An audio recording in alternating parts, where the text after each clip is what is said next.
Now, who was she, and how did I meet her? That's a long story, which I'm going to tell you right now. My social life was a little low, a little slow. In other words, my social life sucked. No dates. So I joined an internet dating service. And I got an email 2 days later from a young woman who grew up in Pennsylvania, USA, near my state. And she lived there until she was 18. And when she was 18, her father died in an automobile crash.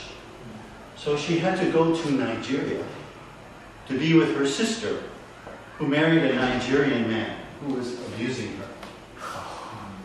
Nigeria. Nigeria? Nigeria, that's where all the email scams and schemes. Do you know about Nigeria?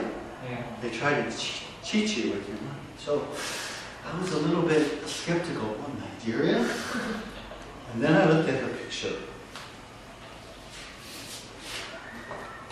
Oh my God. The face of an angel and the body of a goddess.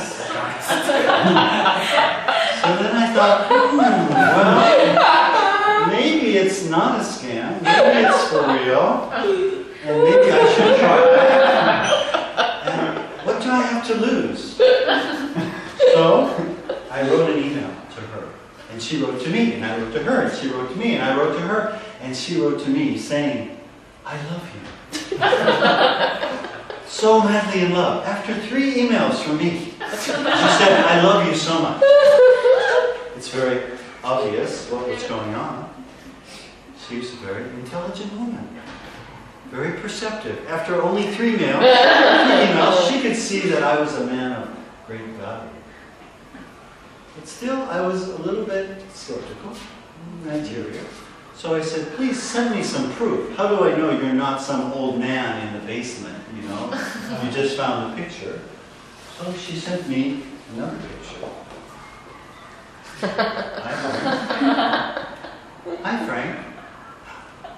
She's so good with words. Hi, Frank. Wow, I was in love. We were in love.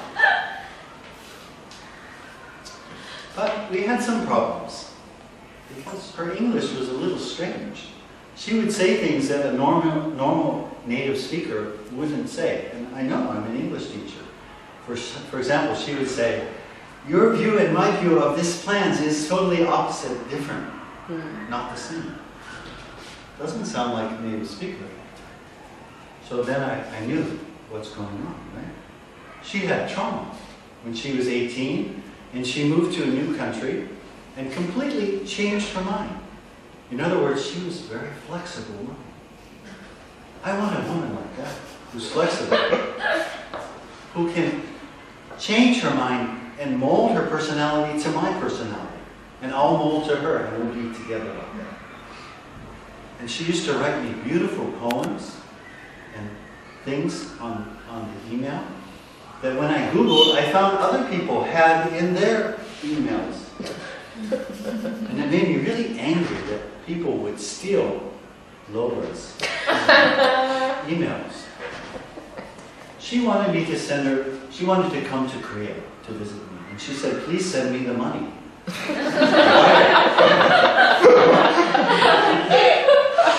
And it's not that I didn't trust Lola, I trusted her completely. But I thought about all the people in Nigeria, at the airport, they might steal. So I said, Lola, how about I'll buy the ticket for you, and it will be waiting at the airport counter. And she didn't want to do that. She said, no, wire me the money. We discussed back and forth. We negotiated like all lovers do. We worked out our problems. And finally she said, okay, you can buy the ticket. And she sent me a copy of her passport. Expired 2005. That's okay. But one strange thing, the signature was different than the name on the passport. How could that be? And then I thought about it. She's so beautiful. And when she went into the passport office, the passport guy couldn't pay attention, and he made a mistake on the passport. That's how beautiful she is.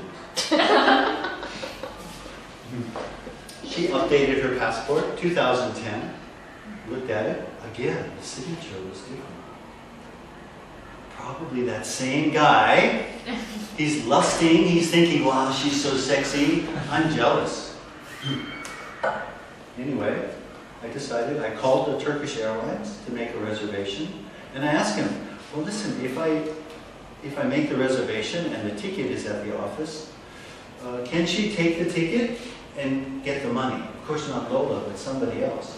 He said, no, they can't cash in the ticket, but they can use the ticket later.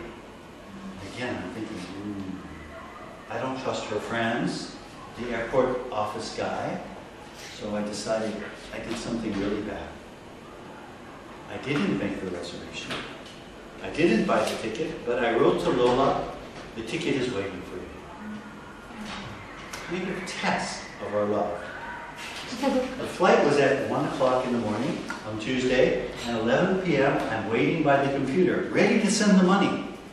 And I got an email from Lola. I'm at the airport. I have the ticket in my hand. But the airport guy says I need $1,000 cash to come to Korea. Please wire me. She had the ticket. I didn't buy a ticket. It was a miracle! So I thought, wow, one miracle. I write to her. The money is with the airport guy. Maybe there'll be another miracle. And the money will be there too. And I waited for her email, but nothing. And I waited. I wrote her emails. Nothing, many emails. I started to get worried.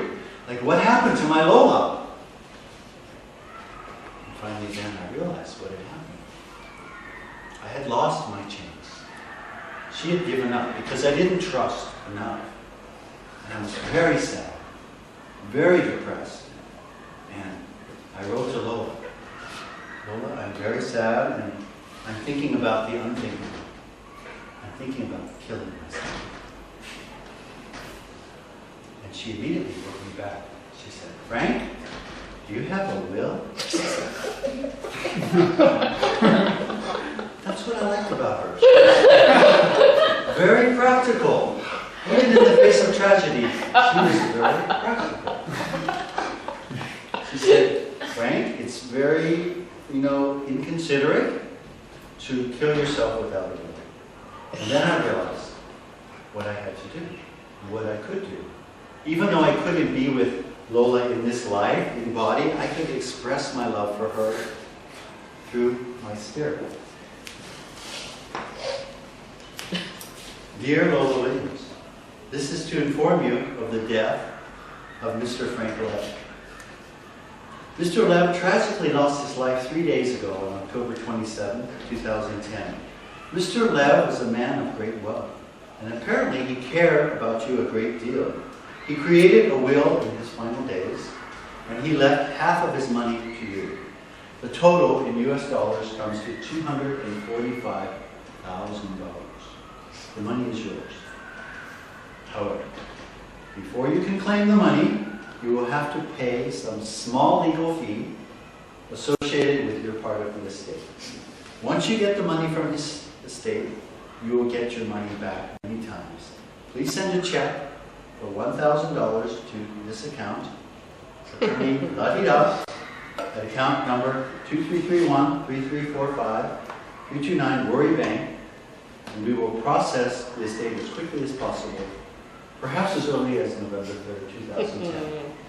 Our deepest sympathies for your loss. Yours, Attorney Dick, you, La-Di-Da.